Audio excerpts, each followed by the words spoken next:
Kumpaniji li joffru servizzi fiduċjarji għandhom jagħmlu due diligence u josservaw mill-qrib l-attività tal-klijenti li jirrappreżentaw. Ekstqar kellima l-Awtorità Maltija għas-Servizzi Finanzjarji mat-Times of Malta. Ftit tal-jimilu nħatret inkjesta dwar każ li fih tfaċċa isem il-Viċi Kap Nazzjonalista Beppe Fenekadami.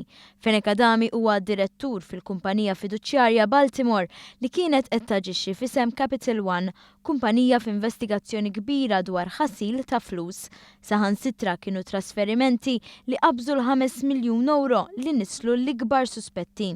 Kien spjegat kif kumpaniji fiduċjarji huma il-protetturi tas-sistema finanzjarja għalli hija xi ħaġa fundamentali li l-fiduċjarji jkunu konxi u jimxu mal-kriterji stretti l-aktar fejn għandu x'jaqsam ħasil ta' flus.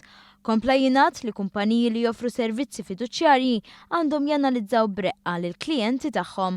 Bekk dan jikkonferma dak li qal Beppe Fenekadami stess fi żmien li faqqa l-akbar skandlu dak tax-xiri taż-żejt fl-2013, dik li kumpaniji fiduċjarji huma responsabbli għal klijenti tagħhom. Fuq il-kwistjoni tal-Intershore bħala fatt jirriżulta li Intershore kien Intershore kienet il-nomini company li qiegħda tamministra bħala nomini. Però ma kellax taqsam xejn qed tgħidu fil-qorti. Paċenzja. Naħseb mela il-fatt li Intershore kienet il-nomini ta' Icon dak min natura tiegħu stess minn ma nkun legalistik ħafna jagħmel ħafna obbligazzjonijiet fuq in-nomini company f'dak li għandu x'aqsam il-klijent li taħdem għalih u mill-aspett kriminali u mill-aspett legali anka kummerċjali u ċivili naħseb hemm m'intix korretta meta tajt illi Intershore bl-ebda mod ma kellha responsabiltajiet anka f'dan il-każ. Iżda illum Beppe Fenekadami qed jgħid li ma kien jaf b'xejn brabta mal-investigazzjoni li kienet għaddejja f'każ fejn kumpanija li kien direttur tagħha aġixxiet ta' fiduċjarja.